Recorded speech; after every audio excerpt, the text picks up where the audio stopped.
formation in front of us. This is called, we use this as column, right? Basically, this is main one you'll use. Right. So this is This is one of the main formations you'll use. Really easy to sort of send off and start, because all you got to do is follow the person in front of you. So it'll start off with your Charlie and Delta Fire teams, as most times the ICs do. So it'll be your point man first, followed by IC, AT, marksman, and so on and so forth, regarding what we learned at the start, if you all remember. The best thing about the column is, if you take contact to your left or contact to your right, all you got to do is turn left, turn right, and straight off the bat, then you've got an extended line. We'll go over that when we get down to it. So as it is, column, sort of really easy to follow and walk through, because all you got to do is keep an eye on the person in front of you. Very easy to control by the IC, because as a point man knows where he's going. They would have pre-plotted the course prior.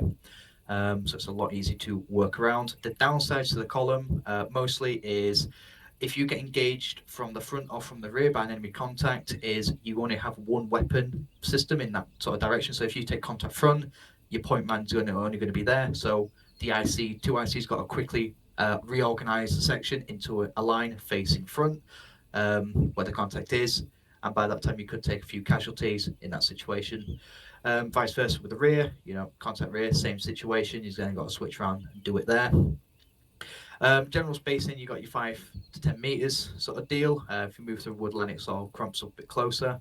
But yeah, really easy to follow, really easy to do. Anyone can do this. All you got to do is follow the person in front of you. But remember, keep your eyes on a swivel. Keep looking left, keep looking right for possible contacts, threats, and places to hide when you eventually get shot at. If you're just staring at the person's head in front of you, and all of a sudden you take contact, you don't know where the hell you're going to go, because you're in a fucking open field. You haven't looked at covering the available area, okay? So column, really easy. As I said, great switch into an extended line straight off the bat for contact left, contact right, but really underpowered at the front or from the rear, okay? So just behind them, we have what looks like to be another column, but this is the extended line because we're all facing in the same direction.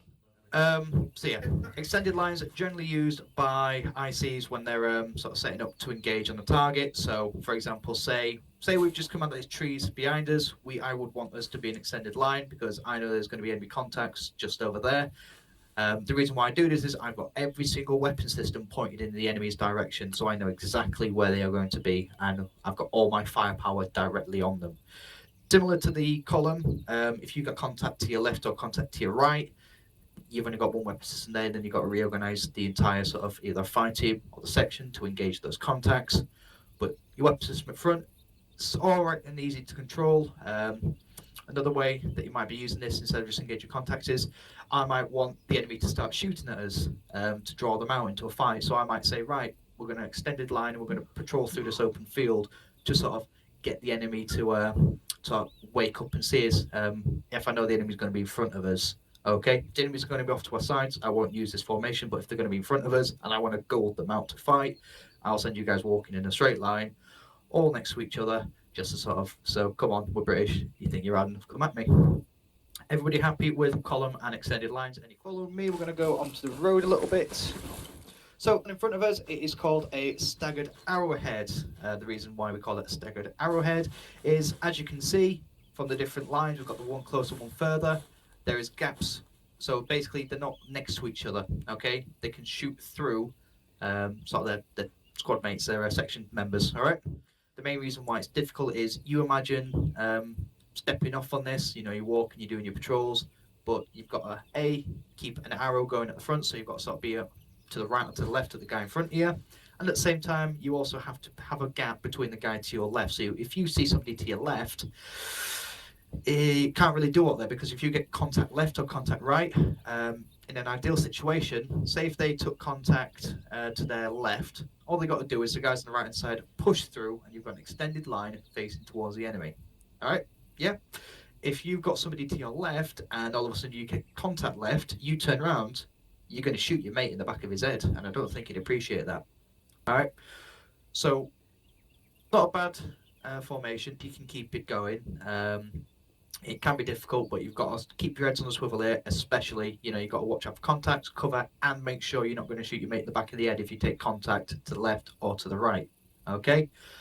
Other than that, this is what I'd probably use if I was moving in open terrain, trying to go the enemy out alongside I didn't know if they were going to be left, right, or in front of me. For the simple fact is, I've got my weapons pointing forward, my weapons pointing left in an extended line if I have to, and vice versa on the right. I can quickly change my formations.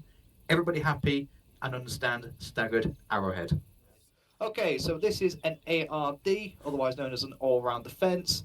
It's literally what it says on the tin here. It's an all-round defense. You've got your section, so you've got your IC and your 2IC in the middle, talking, probably about shit they did. And the rest of the section members have set up a perimeter around them, all facing in their own direction.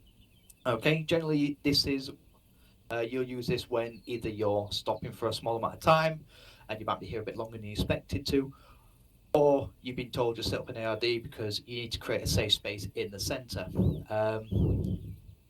One very important thing with an ARD is, so when you say get an ARD, you'll take a position. For example, you might hear Rawcliffe, you'll go, right, Rawcliffe got north, G got south, Tuggins got northeast, and that's where you're going, and you'll be watching that area only. So for example, Rawlins, you're watching north, and G, you're watching south. If G starts taking contact, Rawcliffe, you do not turn around and have a look what's going on, okay? Because if you turn around, there'll be somebody that will start pushing your position, and because nobody's watching where you're watching, because you're looking at what's happening at the other side, you'll get shot in the back of the head, okay? So with ARDs, you never sort of turn into it. You always face outwards, you always look at your sectors. Now your 2IC will come over and he'll tell you, for example, right, Murray, you're watching between that tree on your right and that rock on your left, okay? And he'll point to them and say, anything comes between those lines is yours, okay? He'll then go to the person next to you, for example, Walker, and he'll go, Walker, that rock to your right and that bridge to your left, that's yours to look after. So basically, everyone's got their own field of fire, and anybody tries to approach the ARD, they're going to get shot by someone, okay? All directions. Downsides to the herringbone, for example, if I were to throw a grenade right there between the end law and Delta Point Man, I'd probably kill about, what, 6 of them, I'd like to think. So it's an easy mass cas, you're all punched up, it's a really juicy target of any idea for grenades throwing enemies, but generally you will only be doing this for up to 5 minutes. Is the closed herringbone, so this is where you all take a lying down position, where you'll interlock your heads basically, so all your heads will sort of be aligned with the person to your left and right. This is so the IC can pass orders down in whisper down to the person at the back here, and vice versa, he can send questions and orders back up to the top in whisper, alright? Downside to this once again is you're all clumped up, you know, easy for contacts to sort of get a lot of kills, you know, take a lot of you guys out, we don't want that, so generally 5-minute stops on this, maybe 10 minutes, it all depends, but closed herringbones you only generally do at night time. So yeah, staggered column, we generally employ this one on paths, roads, or anything, you know, where movement needs to sort of be kept in between, stuff like this, because a column, you know, wouldn't really work here. So we use this one, once again, basically it's a column, but stretched on both sides of the road. Reason why it's staggered, for example, you can see at front, you've got one person on the right, one person on his left, but they can still shoot through the gap between. So, for example, this bloke here can still fire to his right because there's a nice gap between the people on his right-hand side, so we can filter in. So if he takes contact right, the guy on the left-hand side of the roads, move over and form mid-line, and vice versa, right-hand side move to the left. If you take contact front or contact rear, it's still a bit of a disadvantage. You've only got 2 weapon systems to play with. Still a little bit more than normal column, but you've only got 2. And the main reason why we might keep a staggered column on the roadway is so we can still allow traffic, such as civilian in a coin operation, or military vehicles, maybe assisting us, to still drive up and down through as without us affecting their sort of chances and stuff like that. Okay? Any questions with staggered